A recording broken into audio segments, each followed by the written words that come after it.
Eric Liebenhagen here, taking you down the true path to financial harmony. Picture this. You just got a hot tax tip. Could be from a colleague, an article you read, or a seminar you attended. You go back to your tax pro and ask them, can I do this? Now, you're brimming with excitement, right? Everybody that you know seems to be saving thousands of dollars with this one strategy. Only your tax advisor says no. For whatever reason, this idea seems to work for everybody except you.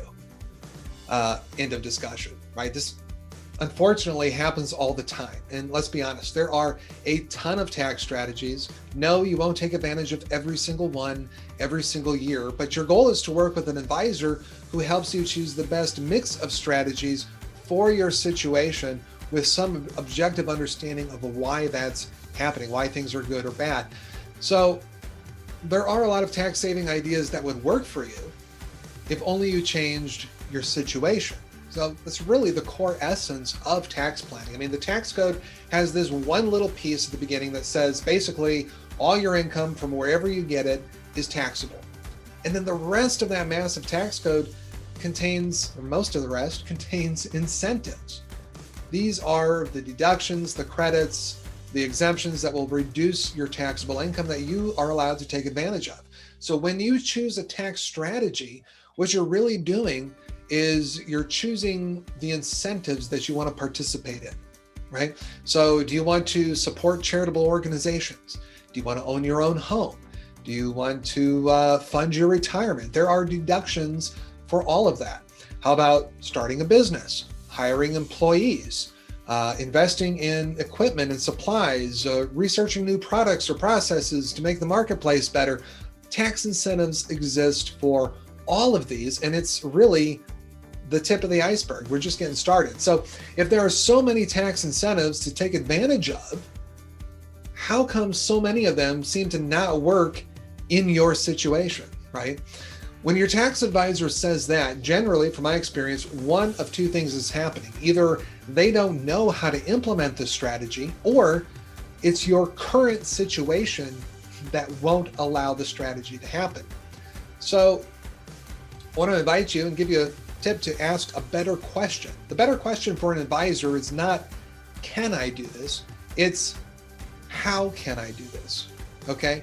So a lot of times we'll say that every tax strategy comes with a catch. And I do mean every single one. There's a trade-off.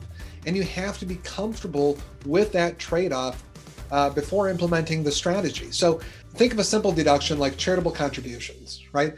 There are some very complex tactics out there involving donations, but think of the simplest form. I mean, whether you're going to give to your church or support another nonprofit organization, you're going to write them a check, sending them money out of your own pool of funds that you could have spent somewhere else. You could have taken an extra vacation or bought your kids something great, right? You could have even gifted that money to a family member or a friend in need, but under any of those options, you wouldn't receive a charitable tax deduction. That's an example of the trade-off, and it happens with every tax incentive that you can really think of. Some of these trade-offs may seem rather small or insignificant, like that example I just gave. Others are a little more complex.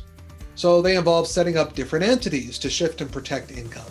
They involve crossing a lot of T's and dotting a lot of I's. There are decisions for you to make along the way. There's documentation and justification to protect you from an audit.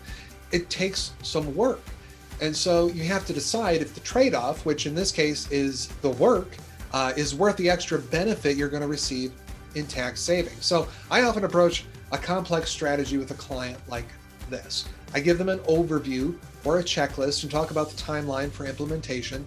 I tell them the major types of input I'm going to need from them along the way, and then I tell them how much they can expect to save in taxes in one single year from implementing that strategy. So now they can make an informed decision on how they want to move forward. It's not me deciding for them if the trade-off makes sense.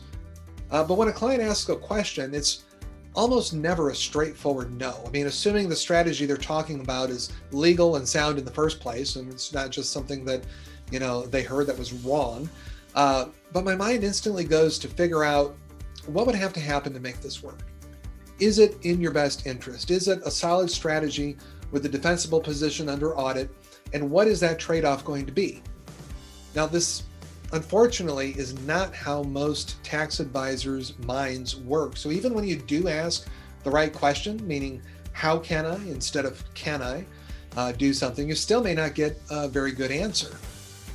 Not necessarily your advisor's fault. I mean, most tax professionals have been trained for years in a compliance-based system, right? They've been taught to post this, balance that, fill in the forms, fill in the boxes, sign off, file them, compliance activities. But I tell you, it is your fault if you don't seek the type of advisor who's going to work through these strategy questions with you in a productive way. So the next time you get a hot tax tip, don't simply ask if you can do it. Ask what the trade-offs are. Ask how you can do it. And if your advisor can't work with you through that, perhaps it's time to find somebody who can. I mean, at the end of the day, this is your money and your future on the line.